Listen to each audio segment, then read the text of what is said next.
Hi everyone, my name is Simone Zuffa and I'm a postdoctoral researcher at UC San Diego in the Dorsten Lab, investigating the role of gut microbiome in health and development. Today I will introduce you to some of the results we obtained from one of the animal projects that are part of mPrint, in which we investigated the perinatal ampicillin exposure on maternal fecal microbial and metabolic profiles.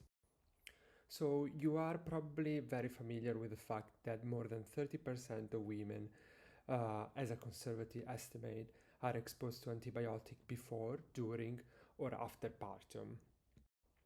We know that infant directly exposed to antibiotics during early life have a higher risk to develop obesity, atopic diseases, and other neuro and immune-related developmental disorders, possibly due to the disruption of the fecal microbial communities. Little is known, though, about the effects of antibiotics on the delivering mothers. So, to investigate how antibiotics are affecting maternal fecal, metabolic, and microbial profile, we designed an animal study using standard Black 6 mice. Times were given ampicillin either for 2 days before partum, gestational day 17 and 18, or for 2 days after partum, postnatal day 2 and 3. We then collected stool sample at multiple time points until weaning on postnatal day 21 to analyze them via untargeted metabolomics analysis and metagenomics sequencing.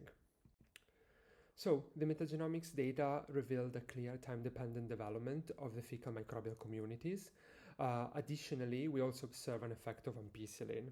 Here you can observe a principal component analysis of the center log ratio transform count, where asterisks represent the group centroids of the different time points. Looking at the alpha diversity through the Shannon diversity index, you can observe a reduced alpha diversity during the treatment period in both cohorts, which then revert to normal with time, something that we would have expected. As ampicillin effect was mainly observed during the administration time points, we focused on just these ones to extrapolate the effect of the antibiotic on the fecal microbial community. As you can see from the PCA plot, there was a strong separation based on treatment, which was also confirmed via multivariate analysis using partial least square discriminant analysis, or PLSDA. Looking then at differential abundance analysis versus ALDX2, we identified the microbial species enriched or depleted following ampicillin administration.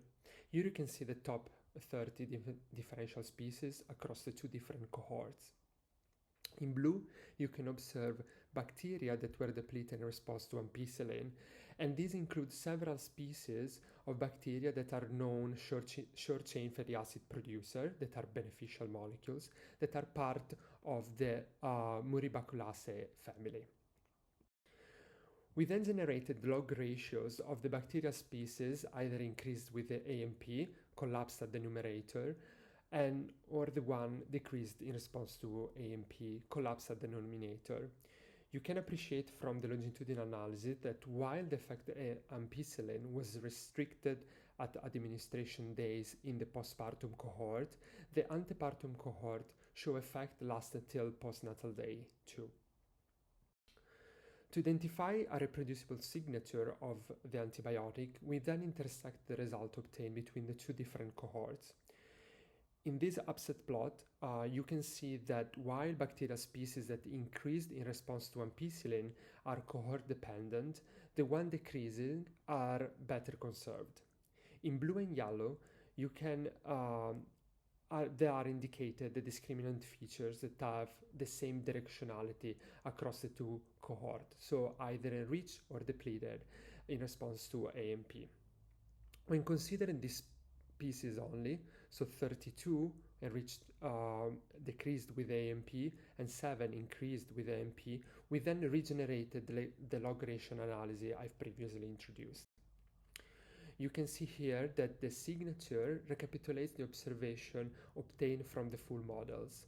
with the beneficial genera of Muribaculum and Akkermansia depleted in response to ampicillin, and pathobionts like Enterococcus enriched.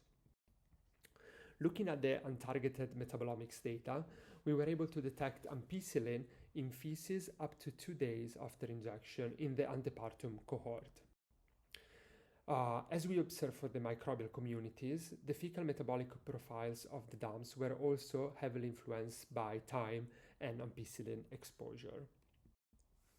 As previously described, we focused again on the injection days to extrapolate the metabolic signature of ampicillin, which was very strong, as you can see from the PCA plot, and it was also confirmed from the PLSDA models, which identified thousands of differential metabolic features. These features are recapitulated by these log ratios through a longitudinal analysis that was constructed as I previously described for the microbiome one. Interestingly, in this case, the effect was mainly observed during the administration days, but in the antepartum cohort, the effect seemed to be longer lasting, with significant observed until postnatal day 21. We then focused on commonly affected metabolites, which are reported by this upset plot. In this case, we found hundreds of metabolic features that were either depleted or enriched in response to AMP, that are respectively shown in blue and yellow. As most of these features were not annotated, we used computational tools such as Canopus to predict their molecular formula and classes. You can observe from the pie charts that between the most affected features there were small peptides, carnitines, and bile acids. Diving deeper into the carnitines, here you can see representative molecular subnetworks where each node is a molecule, and the size of the node reflects the impact of the variable in the discrimination performance of the model investigating the AMP effect. All these carnitines, which we were able to annotate by information propagation through the network, were increased in the feces of the dams receiving ampicillin. These are of interest as acyl carnitines, ranging from short to medium and long chain, can promote the growth of pathobionts and also promote gut inflammation. Finally, looking at bile acid, we also generated log ratios for a longitudinal analysis. While at the numerator were mostly found secondary metabolites originating from microbial activity, such as deoxycholic acid, at the denominator there were primary bile acids that are produced by the host organism, such as taurocholic acid. You can also see in this case that bile acid pools was mostly affected during the ampicillin exposure. Bile acids are very important because they can regulate intestinal inflammation and gut barrier integrity.